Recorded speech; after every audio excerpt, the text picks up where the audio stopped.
প্রিয় শিক্ষার্থীরা, আসসালামু আলাইকুম। আশা করি তোমরা সবাই সুস্থ আছো, ভালো আছো, যে যেখানে আছো স্বাস্থ্যবিধি মেনে নিরাপদে অবস্থান করছো।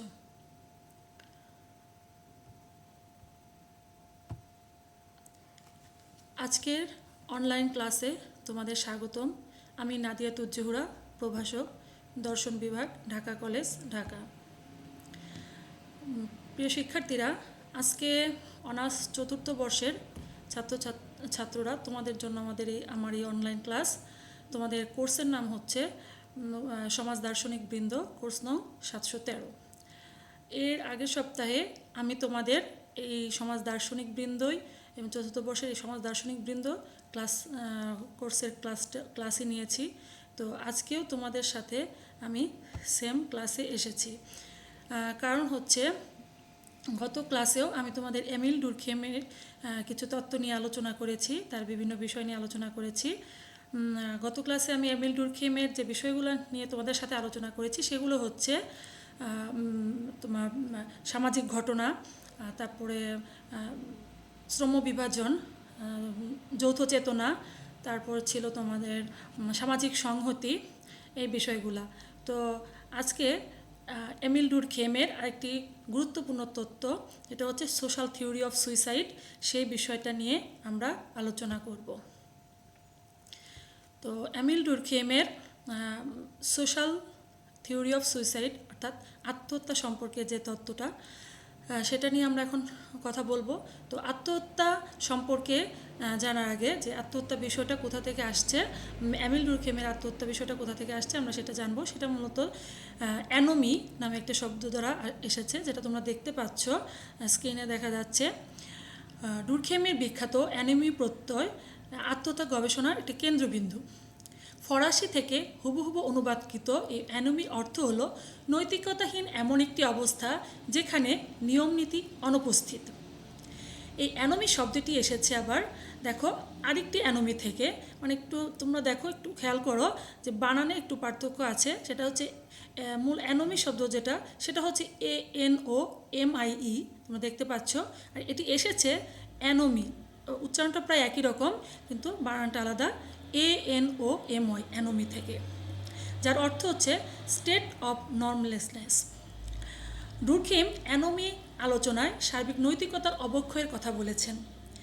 ব্যক্তি অ্যানোমির মুখোমুখি তখনই হয় যখন সে বুঝতে পারে না যে সে অ্যানোমি দ্বারা বাধাগ্রস্ত হয় না, অথবা কোনটি করা উচিত বা কোনটি করা উচিত নয় বা গ্রহণযোগ্য নয় সেই সম্পর্কে ধারণার অভাব দেখা দেয়। অর্থাৎ এই অ্যানোমি বিষয়টা হচ্ছে যে এমন একটা অবস্থা, এমন একটা নৈরাজ্যমূলক অবস্থা যেখানে নিয়ম নীতি সম্পূর্ণরূপে অনুপস্থিত থাকে। আর এটাই হচ্ছে এই অ্যানোমির মূল কথা। ডুরখেম বিশ্বাস করেন আধুনিক বিশ্বে এই যে অ্যানোমি, এটা সমস্যার সমাধান সম্ভব। ডুরখেম তার ডিভিশন অফ লেবার গ্রন্থে এই অ্যানোমি নিয়ে আলোচনা করেছেন। এছাড়াও তিনি তার বিখ্যাত গ্রন্থ সুইসাইড গ্রন্থে এই অ্যানোমি নিয়ে আলোচনা করেছেন। ডুরখেম দুই ধরনের অ্যানোমির কথা বলেছেন। একটি হচ্ছে অ্যাকিউট অ্যানোমি, অর্থাৎ এটা হচ্ছে একটা তীব্র অ্যানোমির কথা বলা আছে, অর্থাৎ হঠাৎ কোনো পরিবর্তনের ফল। অ্যাকিউট অ্যানোমিটা কি, যেটা হঠাৎ কোনো পরিবর্তন হয়, সেই পরিবর্তনের ফলে যে বিশৃঙ্খল অবস্থা সৃষ্টি হয়, যেমন ব্যবসায়িক সংকট, তালাক ইত্যাদি। আরেকটা হচ্ছে ক্রনিক অ্যানোমি, এটি অপরিবর্তনীয় রাষ্ট্র ও আধুনিক শিল্প সমাজের বৈশিষ্ট্য। ডুরখেম ক্রনিক অ্যানোমির উপর গুরুত্ব আরোপ করেছেন কারণ এটি তার দেশ ও অন্যান্য শিল্পায়িত সমাজের সাথে সংশ্লিষ্ট ছিল। এটা হচ্ছে এই ক্রনিক অ্যানোমিটা হচ্ছে একটা দীর্ঘস্থায়ী অ্যানোমি, মানে দীর্ঘস্থায়ী বিশৃঙ্খল অবস্থা যেখানে তৈরি হয়। তো আমরা অ্যানোমির দুটো প্রকারভেদের কথা জানলাম। এখন আমরা আসি মূল সুইসাইড, যে সুইসাইড গ্রন্থটা, সেখানে সেই বিষয়টা আমরা আলোচনার মধ্যে আসি। সুইসাইড গ্রন্থটি লিখিত হয়েছে 1897 সালে। এখানে ছাত্র তোমরা দেখো যে এমিল ডুরখেমের সুইসাইড নিয়ে দুটো বইয়ের ছবি দেওয়া আছে। এখানে একটি হচ্ছে লে সুইসাইড, এখানে হচ্ছে এমিল ডুরখেম যেটি ফরাসি ভাষায় লিখেছেন ঠিক সেটাই, লে সুইসাইড, এই ভাষাটাই। আর এখানে আরেকটা হচ্ছে সুইসাইড লেখা এমিল ডুরখেমের, এটা হচ্ছে এই ফরাসি ভাষা থেকে যেটা ইংরেজিতে অনুদিত হয়েছে সেই সুইসাইড গ্রন্থটি। এখানে আমরা দেখতে পাচ্ছি যে goal was to use the study of suicide to prove the existence of social facts, অর্থাৎ এটার লক্ষ্যই ছিল যে অর্থাৎ সুইসাইডের যে লক্ষ্যটা ছিল সেটা হচ্ছে সামাজিক তথ্য বা ঘটনার অস্তিত্ব প্রমাণ করা, আর সেটা হচ্ছে একমাত্র আত্মহত্যার অধ্যয়নের মাধ্যমে। আবার আরেকটি বিষয় হচ্ছে to prove that behaviour is guided by social force, অর্থাৎ এটাও প্রমাণ করতে চেয়েছিলেন যে সামাজিক শক্তি দ্বারা মানুষের আচরণ পরিচালিত হয়।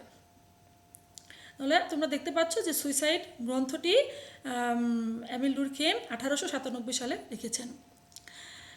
এখন দেখো, ডুরখেইম তার বিখ্যাত সুইসাইড গ্রন্থে আত্মহত্যা নিয়ে আলোচনা করেছেন, মানে সুইসাইড আত্মহত্যা, সেখানে এই আত্মহত্যা যে সেই বিষয়টা নিয়ে তিনি আলোচনা করেছেন। ডুরখেইম ক্যাথলিক ও প্রোটেস্ট্যান্ট খ্রিস্টানদের মধ্যে আত্মহত্যার হার নিয়ে সুইসাইড বা আত্মহত্যা নামক গবেষণা গ্রন্থটি রচনা করেন। এটি আধুনিক সামাজিক গবেষণার সূচনা করে এবং সামাজিক বিজ্ঞানকে মনোবিজ্ঞান ও রাজনৈতিক দর্শন থেকে পৃথক বিষয় হিসেবে প্রতিষ্ঠা করতে ভূমিকা রাখে। অর্থাৎ এই আত্মহত্যার ঘটনাকে তিনি একটি সামাজিক ঘটনা হিসেবে দেখেছেন। একটি সামাজিক ঘটনা হিসেবে আত্মহত্যা কীভাবে সামাজিক সংহতি বা যৌথ প্রতিরূপের সাথে যুক্ত তা ডুরখেইম অভিজ্ঞতাভিত্তিক ও পরিসংখ্যানগত পদ্ধতি প্রয়োগের মাধ্যমে আত্মহত্যা সম্পর্কিত গবেষণায় তুলে ধরেন।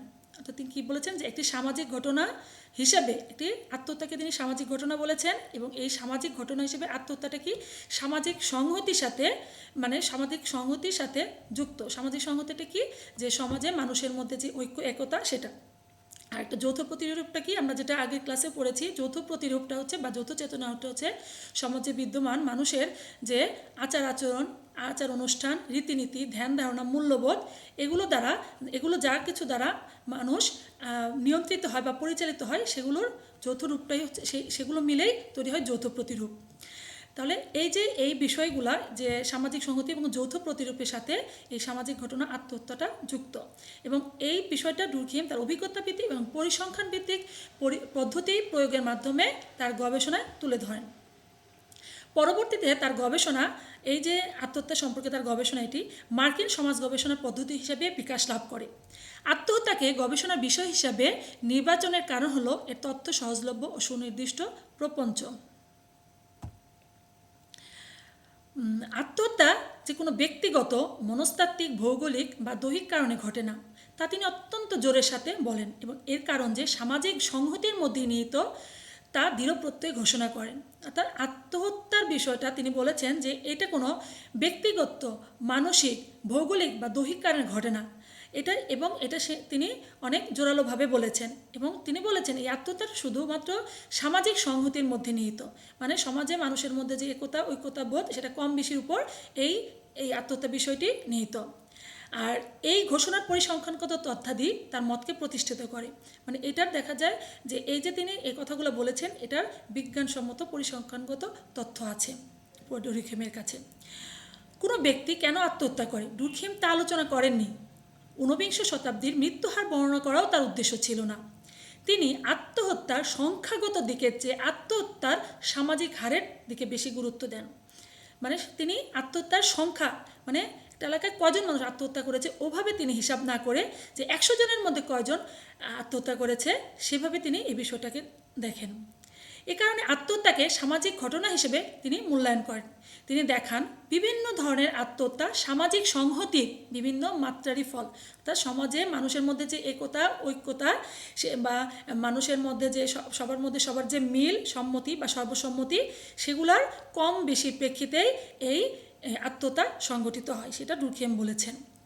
ডুরখেইমের মতে সামাজিক সংহতির বিভিন্ন মাত্রার ফলে, এই যে সামাজিক সংহতির বিভিন্ন মাত্রা কম বেশি, এর ফলে তিনি 4 ধরনের আত্মহত্যার কথা বলেছেন।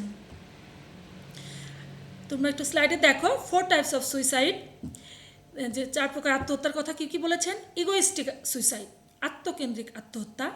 অ্যালট্রুইস্টিক সুইসাইড, পরার্থবাদী আত্মহত্যা। এটা হচ্ছে অ্যানোমিক সুইসাইড, নৈরাজ্যমূলক আত্মহত্যা। একটি হচ্ছে ফ্যাটালিস্টিক সুইসাইড, যেটা হচ্ছে নিয়তিবাদী বা অদৃষ্টবাদী আত্মহত্যা। এখন আমরা এমিল ডুরখেইমের এই 4 প্রকার আত্মহত্যা নিয়ে আলোচনা করব। প্রথমে আমরা আসি আত্মকেন্দ্রিক আত্মহত্যা, যেটা ইগোইস্টিক সুইসাইড, সেটা কথা বলবো। সমাজ বা গোষ্ঠীর মধ্যে ব্যক্তির সংহতির অভাব দেখা দিলে আত্মকেন্দ্রিক আত্মহত্যা ঘটে। কি বলছে একটু খেয়াল করো, সমাজ বা গোষ্ঠীর মধ্যে ব্যক্তির সংহতির অভাব দেখা দিলে, অর্থাৎ যখন ব্যক্তির মধ্যে যে মিল, ব্যক্তির মধ্যে যে একতাবোধ, এগুলোর মধ্যে যখন অভাব দেখা দিবে, এগুলা মানুষের মধ্যে যখন এই বিষয়গুলো অভাব দেখা দিবে, তখনই আত্মকেন্দ্রিক আত্মহত্যা ঘটে।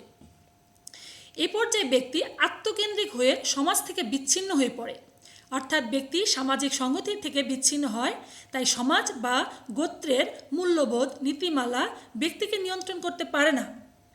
এ সমাজে ব্যক্তি জীবনের কোনো অর্থ খুঁজে পায় না, সে ব্যক্তিগত অসন্তুষ্টিতে ভোগে, ফলে সে নিজের প্রয়োজন পূরণ করতে পারে না। তাহলে কি, যে সে সমাজ থেকে প্রায় বিচ্ছিন্ন হয়ে পড়ে সমাজে। তাহলে কি, যে এই আত্মকেন্দ্রিক আত্মহত্যা পর্যায়ে যে মানুষরা পড়ে, তারা কি সমাজ বা গোত্রের মূল্যবোধ, নীতিমালা এইসবের মধ্যে তারা পড়ে না। এইসব যে বিষয়গুলা, সেগুলা তাদের নিয়ন্ত্রণ করতে পারে না। এখানে ব্যক্তি তার জীবনের তেমন কোনো অর্থই খুঁজে পায় না, সে ব্যক্তিগত বিভিন্ন রকম অসন্তুষ্টিতে ভোগে। আচ্ছা, এক্ষেত্রে ডুর্কহেম শক্তিশালী পারিবারিক সংহতি, ধর্মীয় গোষ্ঠী এবং রাজনৈতিক ক্রিয়াকে যৌথ চেতনার বাহন হিসেবে দেখেছেন, যা আত্মহত্যাকে নিরুৎসাহিত করে। তাহলে কি, যে এই বিষয়গুলো যদি থাকে, যে পারিবারিক সংহতি, ধর্মীয় গোষ্ঠী, রাজনৈতিক ক্রিয়া, এইগুলো যদি যৌথ চেতনার বাহন হিসেবে, অর্থাৎ এগুলো যদি মানুষেরকে নিয়ন্ত্রণ পরিচালিত শতভাবে করে, তখনই দেখা যায় যে মানুষ আত্মহত্যা থেকে একটু নিরুৎসাহিত হয়। তাহলে তিনি কি বলেছেন, যে সমাজে সংহতি কম থাকবে, যে সমাজে সামাজিক সংহতি কম থাকবে, আত্মকেন্দ্রিক আত্মহত্যার প্রবণতা সেই সমাজে বেশি, এবং সংহতি যখন বেশি থাকবে, এ ধরনের আত্মহত্যার প্রবণতা তত কমে যাবে। তাহলে কি, যে সংহতি কম থাকলে, যখন মানুষের মিল কম থাকে, তখন আত্মকেন্দ্রিক আত্মহত্যা বেশি দেখা যায়, এবং সংহতি যখন মিল যখন মানুষের মধ্যে একতা যখন বৃদ্ধি পাবে, তখন আত্মহত্যার প্রবণতা কমে যাবে। ডুর্কহেম একটি পরিসংখ্যানের মাধ্যমে তার আত্মকেন্দ্রিক আত্মহত্যার কাদের মধ্যে বেশি বা কম, তিনি সেই জিনিসটা বলেছেন। বিবাহিতদের চেয়ে অবিবাহিতের মধ্যে, মহিলাদের চেয়ে পুরুষদের মধ্যে, গ্রামবাসীদের চেয়ে নগরবাসীদের মধ্যে, ক্যাথলিকদের চেয়ে প্রোটেস্ট্যান্টদের মধ্যে আত্মকেন্দ্রিক আত্মহত্যার হার বেশি। তাহলে কি, যে কাদের মধ্যে এই ইগোস্টিক সুইসাইড অর্থাৎ আত্মকেন্দ্রিক আত্মহত্যা বেশি, তিনি তা একটি পরিসংখ্যানের মাধ্যমে এভাবে দেখিয়েছেন। আর এই ধরনের যে ভিন্নতা, এটা কীভাবে হয়, এটা এমিল ডুর্কহেম বলেছেন সামাজিক সংহতির সাথেই এই আত্মহত্যার যে ভিন্নতা, সেটা সম্পর্কযুক্ত। এখন আমরা আসি পরার্থবাদী আত্মহত্যা, অ্যালট্রুইস্টিক সুইসাইডের কথায়। আত্মকেন্দ্রিক আত্মহত্যা সম্পূর্ণ বিপরীত ধর্মী হচ্ছে পরার্থবাদী আত্মহত্যা। ডুর্কহেমের তত্ত্বের পরার্থবাদী আত্মহত্যা আছে সামাজিক গোষ্ঠী সমূহের আত্মহত্যা। ওখানে যেমন কি, শুধুমাত্র আমার নিজের আত্মকেন্দ্রিক, আমি নিজে, আর এখানে বলছে যে সামাজিক গোষ্ঠীর আত্মহত্যা। ঠিক আত্মকেন্দ্রিক আত্মহত্যার ঠিক বিপরীত। শক্তিশালী সামাজিক সংহতি বা গোষ্ঠী চেতনায় উদ্বুদ্ধ হয়ে ব্যক্তির স্বার্থ জলাঞ্জলি দিয়ে গোষ্ঠী স্বার্থে নিজেকে নিবেদন করার প্রণোদনা থেকেই পরার্থমূলক আত্মহত্যার উদ্ভব। অর্থাৎ ব্যক্তির সঙ্গে সমাজের অতিরিক্ত সংহতির কারণে পরার্থপর আত্মহত্যা দেখা যায়। এ ধরনের আত্মহত্যা সাধারণত আমাদের নজর এড়িয়ে যায়, কেননা এখানে ব্যক্তি সমাজের স্বার্থে নিজেকে হত্যা করে থাকেন, অর্থাৎ নিজেকে উৎসর্গ করে থাকেন। এখানে কি, তাহলে যে ব্যক্তি শুধুমাত্র নিজের কথা চিন্তা না করে, তিনি দেখা যায় পুরো একটা সমাজ বা একটা গোষ্ঠীর চেতনায় নিজেকে হত্যা করে বা নিজের স্বার্থ জলাঞ্জলি দিয়ে তিনি এই আত্মহত্যার দিকে এগিয়ে যায়। সাধারণত যে সমাজে ব্যক্তির সম্পৃক্ততা অনেক বেশি এবং সমাজে ব্যক্তির জীবন তীব্র কঠোরভাবে প্রথা ও অভ্যাস দ্বারা পরিচালিত হয়, সে সকল সমাজে পরার্থপর আত্মহত্যা লক্ষ্য করা যায়। অর্থাৎ কী বলেছেন, এমিল ডুর্কহেম বলেছেন যে সমাজে ব্যক্তির সম্পৃক্ততা অনেক বেশি এবং সমাজে ব্যক্তির জীবন তীব্র কঠোরভাবে বিভিন্ন রকম প্রথা, অভ্যাস, রীতিনীতি দ্বারা পরিচালিত হয়, সেই সমাজে পরার্থপর আত্মহত্যাটা লক্ষ্য করা যায়। তিনি বলেছেন এই ধরনের আত্মহত্যাটা বিবেচনাহীন, অপরিণামদর্শী। রাজনৈতিক আনুগত্য বা ধর্মীয় আনুগত্য, এ দুটির যে কোনো একটির কারণে সংগঠিত হতে পারে এ ধরনের আত্মহত্যাটা। অর্থাৎ এ ধরনের আত্মহত্যার পিছনে সমাজের নীতিমালা ও নির্দেশের প্রতি ব্যক্তির সীমাহীন আনুগত্য কাজ করে। এখানে ব্যক্তি কখনোই মনে করে না যে সে আত্মহত্যা করছে, এবং তার নিজ জীবনের পরিসমাপ্তি ঘটেছে, বরং সে তার ব্যক্তিসত্তাকে গোষ্ঠী বা সমাজের মধ্যে সম্পূর্ণরূপে বিলীন করে দিচ্ছে। অর্থাৎ এই পরার্থবাদী আত্মহত্যার মধ্যে ব্যক্তি কখনোই মনে করে না যে সে নিজের কোনো প্রয়োজনে বা নিজের ইচ্ছায় বা নিজের মতো সে আত্মহত্যা করেছে। সে মনে করে যে মানে সবার ভালো হবে, সবার মঙ্গল হবে, এরকম কিছু চিন্তা করে তিনি নিজের জীবন উৎসর্গ করেন। সেটা হচ্ছে পরার্থবাদী আত্মহত্যা। এখানে আমরা উদাহরণ হিসেবে দেখতে পারি যে আমাদের দেশের কথা বলতে যদি বলি যে আমাদের স্বাধীনতা যুদ্ধে মহান মুক্তিযোদ্ধাদের যে আত্মদান, আত্মত্যাগ, এমন আত্মহত্যা, এটা হচ্ছে একটি আমরা পরার্থবাদী আত্মহত্যার উদাহরণ হিসেবে বলতে পারি। তাদের এই আত্মহত্যা এদেশের বাঙালি জনগোষ্ঠীর প্রতি অতিরিক্ত সংহতির ফল। তাহলে কি এটা কিন্তু এটা মানে একটা আত্মহত্যার উদাহরণ হিসেবে বললেও কিন্তু তারা বলছে যে এটা আত্মহত্যা না, আত্মহত্যা একটা উদাহরণের মধ্যে হলেও এটা আত্মহত্যা না, এটা হচ্ছে আত্মদান, নিজেকে উৎসর্গ করা, মানুষের মঙ্গলের জন্য নিজেকে উৎসর্গ করা, নিজে আত্মত্যাগ করা, আচ্ছা, গোষ্ঠী স্বার্থের জন্য নিজের আত্মত্যাগ করা। আবার আরেক উদাহরণ হিসেবে বলা যায় যে প্রাচীন ভারতে হিন্দু সম্প্রদায়ের মধ্যে দেখা যেত যে একজন সদ্য বিধবা তার মৃত স্বামীর সঙ্গে একই চিতায় সহমরণে যেতে ইচ্ছুক থাকতো। এটাও একটা পরার্থবাদী আত্মহত্যার উদাহরণ। আধুনিক রাষ্ট্রে সৈন্যবাহিনীদের মধ্যে দেশের জন্য জীবন উৎসর্গ করার যে প্রবণতা দেখা যায় সেটাও পরার্থবাদী বা পরার্থপর আত্মহত্যার একটি উল্লেখযোগ্য ঘটনা। এখন আমরা আসি নৈরাজ্যমূলক আত্মহত্যায়। নৈরাজ্যমূলক আত্মহত্যা কি? যে বিশৃঙ্খল একটা অবস্থায় যে আত্মহত্যা, বিশৃঙ্খলমূলক অবস্থায় সে যে আত্মহত্যা, সেটা হচ্ছে নৈরাজ্যমূলক আত্মহত্যা। এখন আমরা একটু দেখি। ডুরখিম নৈরাজ্যমূলক আত্মহত্যাকে যথেষ্ট গুরুত্ব দিয়েছেন, কারণ এটাকে তিনি আধুনিক সমাজে একটি অন্যতম বৈশিষ্ট্য হিসেবে দেখেছেন। এখানে নৈরাজ্যমূলক আত্মহত্যায় নৈরাজ্যটা কি সেটা আমরা দেখি। নৈরাজ্য বলতে বোঝানো হয়েছে সমাজে আদর্শহীনতা বা মূল্যবোধহীনতা, অর্থাৎ নৈরাজ্যজনক বা বিশৃঙ্খল অবস্থায় সমাজের রীতিনীতি, আইন কানুন, বিশ্বাস প্রভৃতি ভেঙে পড়ে এবং ব্যক্তির উপর সমাজের কোনো নিয়ন্ত্রণ থাকে না। যখন সমাজে ব্যক্তির উপর কোনো সামাজিক মূল্যবোধের প্রভাব থাকে না, তখন তাকে নৈরাজ্যমূলক অবস্থা বলে। এ ধরনের পরিস্থিতি হলে ব্যক্তি তার নিজ নিজ ইচ্ছা অনুযায়ী আচরণ করে, যা সামাজিকভাবে বিশৃঙ্খলার সৃষ্টি হয়, যার প্রভাবে বা কারণে অনেকেই আত্মহত্যা করে। আর এই ধরনের পরিস্থিতিতে আত্মহত্যা করাকেই নৈরাজ্যমূলক আত্মহত্যা বলে। অর্থাৎ কি, যে মানুষ যখন সমাজে একটা বিশৃঙ্খল অবস্থার মধ্যে তার বিভিন্ন রকম সামাজিক মূল্যবোধ, আদর্শ, এগুলো সে কাজে না লাগিয়ে তার নিজ নিজ ইচ্ছা অনুযায়ী সে এই বিশৃঙ্খল অবস্থার মধ্যে কাজ করে যায়। মানে বিশৃঙ্খল অবস্থায় তার যে কোনো অবস্থায় তার বিশৃঙ্খল অবস্থার মধ্যে তার কোনো নিয়ন্ত্রণ থাকে না। মানে এমন একটা বিশৃঙ্খল অবস্থার মধ্যে সে থাকে যেখানে তার কোনো নিয়ন্ত্রণ সে রাখতে পারে না।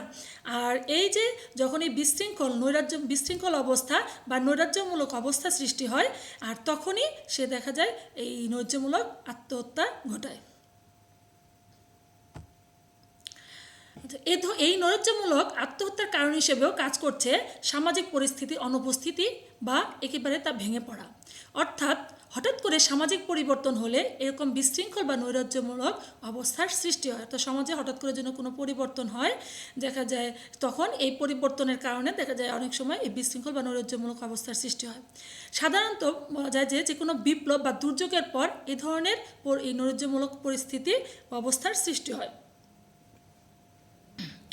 সর্বোপরি বলা যায় সামাজিক অস্থিরতা হলেই তাকে নৈরাজ্যজনক অবস্থা বলা যাবে। সমাজে যত বেশি অস্থিরতা থাকবে তত বেশি নৈরাজ্যমূলক আত্মহত্যা ঘটবে, এবং সামাজিক অস্থিরতা যত কম থাকবে এ ধরনের আত্মহত্যাটাও ঠিক ততই কমে যাবে। উদাহরণ হিসেবে নৈরাজ্যমূলক আত্মহত্যার উদাহরণ হিসেবে বলা হয়েছে ফরাসি বিপ্লবের পরবর্তী সময়ের ফ্রান্সের সমাজ ব্যবস্থায় উদ্ভূত পরিস্থিতির ফলে আত্মহত্যার সংখ্যা বেড়ে যায়। ফরাসি বিপ্লবের পরবর্তী যে সময়, সেখানে ফ্রান্সের সামাজিক, রাজনৈতিক, অর্থনৈতিক বিভিন্ন ক্ষেত্রে যে বিভিন্ন ধরনের বিশৃঙ্খল পরিস্থিতি সৃষ্টি হয়, যার কারণে আত্মহত্যার সংখ্যা বেড়ে যায়। আর এটা হচ্ছে একটা নৈরাজ্যমূলক আত্মহত্যার উদাহরণ। আরেকটি উদাহরণ হিসেবে বলা যায় 1997 সালে দক্ষিণ পূর্ব এশিয়ায় অর্থনৈতিক মন্দার পর অনেক লোক অর্থনৈতিকভাবে ক্ষতিগ্রস্ত হয় এবং চাকরি হারায়, যার ফলে আত্মহত্যা হার বৃদ্ধি পেয়েছে। আর এই আত্মহত্যা বৃদ্ধি পাওয়ার ফলে একেও নৈরাজ্যমূলক আত্মহত্যা বলা হয়েছে। আচ্ছা, এখন নৈরাজ্যমূলক আত্মহত্যার পরে আমরা আসি যে ফ্যাটালিস্টিক সুইসাইড, নিয়তিবাদী আত্মহত্যা বা অদৃষ্টবাদী আত্মহত্যা। এখানে কি বলেছে, যেখানে ব্যক্তির উপর সমাজের নিয়ন্ত্রণ ও নির্যাতন বেশি সেখানে নিয়তিবাদী আত্মহত্যা সংঘটিত হয়। এখানে কি বলেছে যে যে যখন মানে কি যে এখানে কি বলে মানে অনেক বেশি নিয়মকানুনের ফলে একজন মানুষ আত্মহত্যা করে, অর্থাৎ যে যে যে সমাজে একজন ব্যক্তির উপর মানে এই যে সামাজিক নিয়ন্ত্রণ বা নির্যাতন অনেক বেশি থাকে তখনই এই নিয়তিবাদী বা অদৃষ্টবাদী আত্মহত্যা ঘটে। মানে সামাজিক নিয়ন্ত্রণ এবং নির্যাতন যখন বেশি থাকে, মানে নিয়মকানুনের অতি কড়াকড়ির ফলে মানুষের জীবন যখন অতিষ্ঠ হয়ে ওঠে তখন সে নিজের জীবন হত্যা করে। এখানে নিয়মকানুন অনেক বেশি যখন বুঝিয়েছে এবং এই নিয়মকানুনের প্রভাবে যে অতিরিক্ত নিয়মকানুন বা অতিরিক্ত সামাজিক যে নিয়ন্ত্রণ সেটার কারণে মানুষ আত্মহত্যা করে, সেটা হচ্ছে অদৃষ্টবাদী বা নিয়তবাদী আত্মহত্যা। এখানে উদাহরণ হিসেবে বলা হয়েছে কোনো দাস তার মালিক দ্বারা অত্যধিক নিয়মকানুন অত্যাচার নিগ্রহের ফলে আত্মহত্যা করে, তখন সেটাকে নিয়তবাদী বা অদৃষ্টবাদী আত্মহত্যা বলে। আবার অতিরিক্ত শাসনেও মানে ওই যে বললাম যে অতিরিক্ত নিয়ম কানুন, অতিরিক্ত কড়াকড়ি, অতিরিক্ত শাসন এর ফলে এই অদৃষ্টবাদী বা নিয়তবাদী আত্মহত্যা ঘটে। তো প্রিয় শিক্ষার্থীরা, তোমরা তাহলে আত্মহত্যার যে 4টি প্রকার আমি বললাম, আত্মকেন্দ্রিক, পরার্থপর, নৈরাজ্যবাদী, নিয়তিবাদী বা অদৃষ্টবাদী, এগুলো তোমরা আমার মনে হয় ডুরখেমের মতে যে এই আত্মহত্যা 4 ধরনের আত্মহত্যা এগুলো তোমরা কিছুটা হলেও বুঝতে পেরেছো। আচ্ছা, এখন এই যে ডুরখেমের আত্মহত্যা সম্পর্কিত আলোচনায় আমরা আগেও বলেছি যে সংহতি মানে যে সোশ্যাল সলিডারিটি বা ইন্টিগ্রেশন যে বিষয়টা, যে সামাজিক সংহতি বা শুধু সংহতি, সোশ্যাল সলিডারিটি বলা যায়, আবার এখানে ইন্টিগ্রেশন, সংহতি ইন্টিগ্রেশন এই শব্দটাও ইউজ করা হয়। তাহলে কি যে এই ইন্টিগ্রেশন এবং একটা বিষয় আছে যে নিয়ন্ত্রণ, ওই যে আমরা বললাম যে নিয়ন্ত্রণের কথা, নিয়ন্ত্রণ এই বিশেষ প্রভাব রয়েছে। তাহলে কি যে এই আত্মহত্যা সম্পর্কে ডুরখেমের এই আত্মহত্যা সম্পর্কিত আলোচনা এই সংহতি এবং নিয়ন্ত্রণের বিশেষ প্রভাব রয়েছে, আর এর মাধ্যমে আত্মহত্যার শ্রেণীকরণ নির্ধারণ হয়েছে। তাহলে কি আর একটু আগে যে আত্মহত্যার কথা বলেছি সেটাকেও আমরা বলেছি, আগেও বলেছি যে একটা সামাজিক সে সংহতির ভিত্তিতে এবং নিয়ন্ত্রণের ভিত্তিতে এই আত্মহত্যার শ্রেণীকরণ করা হয়েছে। এই বিষয়টা আমরা যেটা একটু আগে বললাম আত্মহত্যার শ্রেণীবিভাগগুলো, সেগুলো আমরা একটু ছকের মাধ্যমে বা সারণীর মাধ্যমে যেটা আমরা একটু তুলে ধরেছি, একটু খেয়াল করো। যেখানে লেখা আছে বন্ধনের ধরন, মাত্রা, আত্মহত্যার ধরন। মানে বন্ধনের ধরন কি, যেখানে সংহতি মানে মানুষের মধ্যে যে মানুষের মিল, একতাবোধ, তারপর কি মানুষের মধ্যে মানুষের সঙ্গে যে মানুষের যে সর্ববিষয়ে সম্মতি বা সর্বসম্মতি, সেই বন্ধনের কথা বলা হয়েছে সংহতি। আচ্ছা, নিয়ন্ত্রণ তো বোঝায় যে সামাজিক যে নিয়মকানুন সেগুলোর মাধ্যমে যে নিয়ন্ত্রণ, সেই নিয়ন্ত্রণ।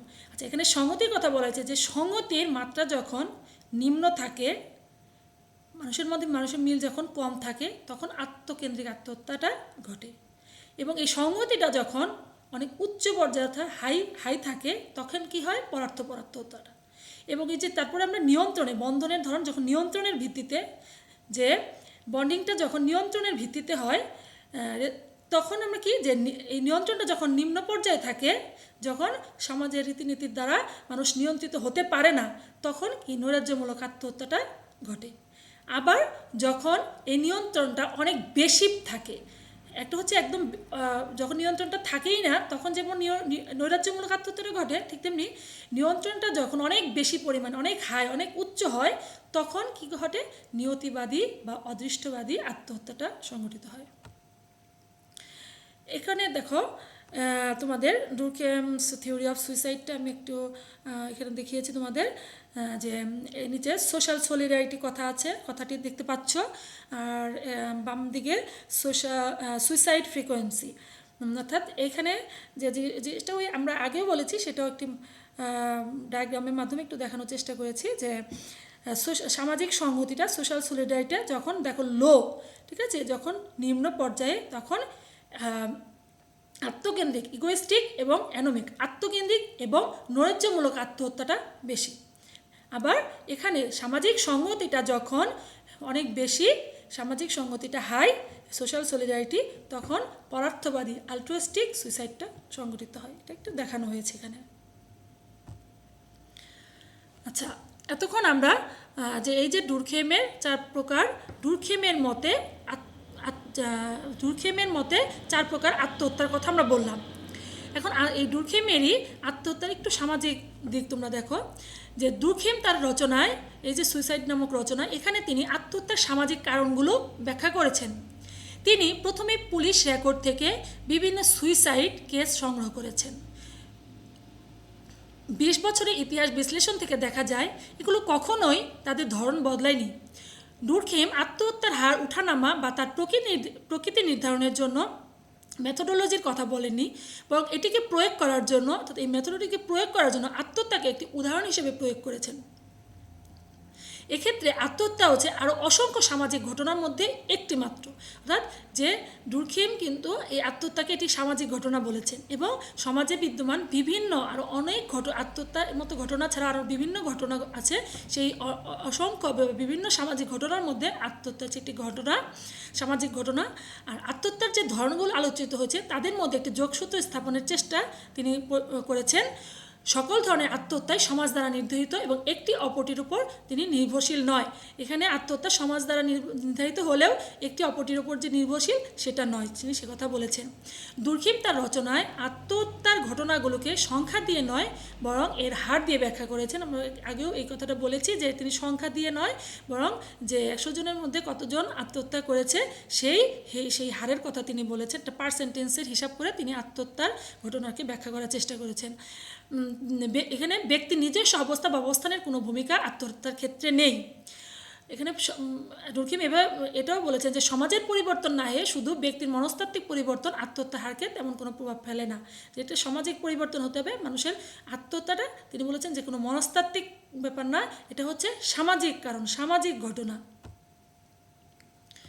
ডুরখেম তার সুইসাইড নামক এই বিখ্যাত গ্রন্থে ধর্মীয় বন্ধনের হ্রাসবৃদ্ধির সাথে আত্মহত্যার সম্পর্ক নির্ণয় করেছেন। যে ধর্মীয় বন্ধনটা এখানে কিভাবে বোঝানো হয়েছে, যে দেখো তোমরা, ও যে আমরা যেটা বলেছি যে লেস ইন্টিগ্রেশন মোর অ্যানোমি, আবার এখানে মোর ইন্টিগ্রেশন লেস অ্যানোমি, অর্থাৎ যখন সংহতিটা কম তখন নৈরাজ্যমূলক অবস্থা, বিশৃঙ্খল অবস্থা বেশি তৈরি হয়, আবার যখন সংহতিটা বেশি তখন নৈরাজ্য বা বিশৃঙ্খল অবস্থা কম হয়। আর এই প্রেক্ষিতে যে মানুষের মাধ্যমে যে ধর্মীয় বন্ধন, সেই ধর্মীয় বন্ধনের হ্রাসবৃদ্ধির প্রেক্ষিতে যে এখানে ডুরখেম তখন তিনি যে ধর্মগুলোর প্রেক্ষিতে তার এই সুইসাইড গ্রন্থটা রচনা করেছেন, সেই ধর্মীয় বিষয়গুলো, যে জিউসদের কথা বলেছেন, ক্যাথলিকদের, প্রোটেস্ট্যান্টদের। তাহলে কি যে জিউসদের কথা তিনি কি বলেছেন, যে জিউসদের তিনি বলেছেন যে জিউসদের মধ্যে ধর্মীয় বন্ধনটা অনেক বেশি, যার কারণে তিনি এখানে বলছেন যে তাদের সুইসাইড রেট, মানে তাদের যে আত্মহত্যার হারটা তাদের অনেক একদম কম, একদম নিম্ন পর্যায়ে। আর ক্যাথলিকটা বলেছেন যে তাদের যে বন্ধনটা একটু, যে বন্ধনটা মিডিয়াম, যে কারণে তাদের আত্মহত্যার হারও মিডিয়াম।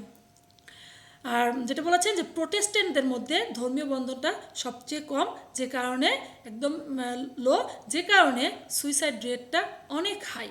তাহলে এখানে জাস্ট ধর্মীয় দিক থেকে, মানে ধর্মীয় বন্ধনের হ্রাসবৃদ্ধির সাথে তিনি তার গ্রন্থে এই বিষয়গুলো এইভাবে ডুরখেম সুইসাইড গ্রন্থে তুলে ধরেছেন।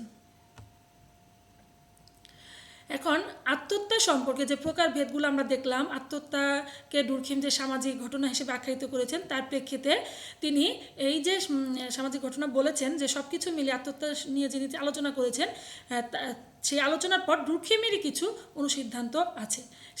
সেগুলো দেখো, যে কোনো একটি সামাজিক ঘটনাকে শুধু অপর একটি সামাজিক ঘটনা দিয়েই ব্যাখ্যা করতে হবে। তাহলে ডুরখেম কি, যে তিনি বলছেন যে একটি সামাজিক ঘটনাকে ব্যাখ্যা বা বিশ্লেষণ করার জন্য আরেকটি সামাজিক ঘটনা দিয়েই সেই ঘটনাকে ব্যাখ্যা করতে হবে।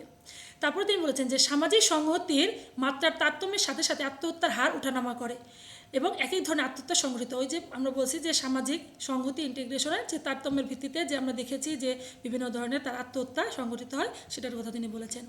সমাজ থেকে ব্যক্তি সত্তাকে পৃথক করে দেখার কোনো অবকাশ নেই, মানে সমাজের মধ্যেই ব্যক্তি, সমাজে বিদ্যমানই একটি অংশ, মানে এখানে ব্যক্তি সত্তা, ব্যক্তি এখানে তিনি ডুরখেম, আমি আগেও বলেছি যে ডুরখেম যে তিনি ব্যক্তিকে কোনো আলাদা হিসেবে দেখেননি। তিনি বলেছেন এখানে সমাজই মূল, সমাজটাই মেন, সমাজের মধ্যে একটা ব্যক্তি আলাদা একটা সত্তা, কিন্তু মূল সত্তাটা হচ্ছে সমাজ। তাহলে সমাজ থেকে ব্যক্তি সত্তাকে মানে এখানে তিনি মানে সমাজটা মূল, এখানে ব্যক্তিটা আলাদা, কিন্তু বলছেন যে এখানে ব্যক্তিকে যে ব্যক্তি প্রধান এভাবে আলাদা করে দেখার কোনো অবকাশ নেই। মানে সেখানে বলছে ব্যক্তি সত্তাকে কোনো পৃথক করে আলাদাভাবে যে ব্যক্তি সব মানে ব্যক্তি দ্বারা সব কিছু পরিচালিত হয় এভাবে দেখার কোনো অবকাশ নেই। এখানে তিনি বলছেন যে সমাজ মুখ্য, ব্যক্তি গৌণ, এই কারণে ব্যক্তি সত্তাকে আলাদাভাবে দেখানো যাবে না।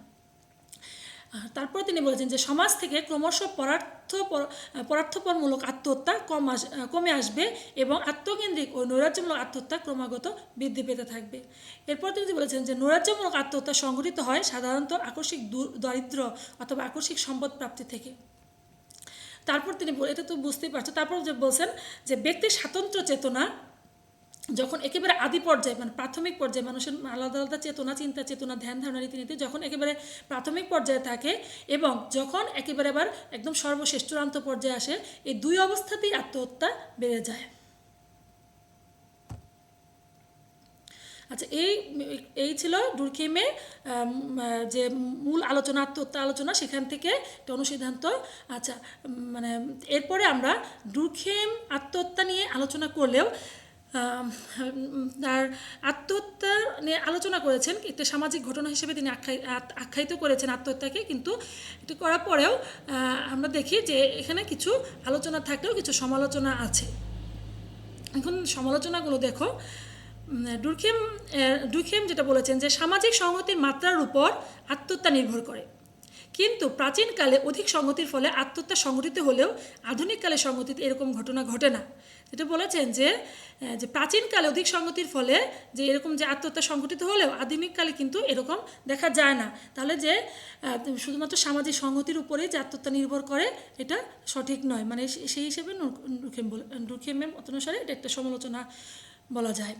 তারপরে বলেছেন যে ডুরখেইম আত্মহত্যার প্রকারভেদ ও কারণের কথা উল্লেখ করেছেন। তিনি কি বলছেন যে আত্মহত্যার প্রকারভেদ এবং যে সামাজিক সংহতির তারতম্যের ভিত্তিতে যে আত্মহত্যা সে হয় সেটা তিনি উল্লেখ করেছেন, কিন্তু কিভাবে এই আত্মহত্যাকে দূর করা সম্ভব সেটা তার আলোচনায় তিনি করেননি। তারপর মনে হচ্ছে যে আত্মহত্যা সম্পর্কে ডুরখেইমের বিশ্লেষণ স্পষ্ট নয়, কারণ কিভাবে যে আত্মহত্যার কারণ হিসেবে তিনি খুবই বিমূর্ত প্রত্যয় তথা একমাত্র সামাজিক ঘটনাকেই দায়ী করেন। এখানে তিনি মনস্তাত্ত্বিক ব্যাখ্যা সম্পূর্ণরূপে প্রত্যাখ্যান করেন। তাহলে কি যে এখানে শুধুমাত্র সামাজিক ঘটনা হিসেবে একটা আত্মহত্যাকে তিনি দায়ী করেছেন, যে মানুষের মনস্তাত্ত্বিক বা মানসিক বিষয়ে যে হতে পারে আত্মহত্যা সেটা এখানে তিনি প্রত্যাখ্যান করেছেন। তাহলে কি এই সমস্ত সমালোচনা বা এই সমস্ত বিষয়ের প্রেক্ষিতে আমরা দেখি যে আত্মহত্যা সম্পর্কিত তত্ত্বে কিছু সীমাবদ্ধতা লক্ষ্য করা যায়। সর্বশেষে বলবো যে ডুরখেইমের আত্মহত্যা সম্পর্কিত তত্ত্বের সীমাবদ্ধতা থাকলেও আত্মহত্যার সমাজতাত্ত্বিক কার্যক্রম অনুসন্ধানে এই তত্ত্ব নিঃসন্দেহে যুগান্তকারী ভূমিকা পালন করছে। আচ্ছা প্রিয় শিক্ষার্থীরা, আজকে এমিল ডুরখেইমের এই যে আত্মহত্যা সম্পর্কিত আলোচনা, আশা করি তোমরা এমিল ডুরখেইমের আত্মহত্যা সম্পর্কিত আলোচনাটি তোমরা বুঝতে পেরেছ। আমি এখন যেটা বলবো যে এমিল ডুরখেইমের পুরো টপিক্সটা মোটামুটি আমাদের শেষ হলো আজকের ক্লাসে। আমি পরপর দুটো ক্লাস নিলাম তোমাদের সমাজ দার্শনিক বৃন্দের উপরে, কারণ এই একটা টপিক্স বাদ ছিল, সেটা গত ক্লাসে শেষ করা সম্ভব হয়নি। তো তোমাদের যে সবগুলো মিলে এমিল ডুরখেইমের যে বিষয়গুলো আমি গুরুত্বপূর্ণ বিষয়গুলো আলোচনা করেছি, যেটা তোমাদের আমি এর আগেও বলেছি যে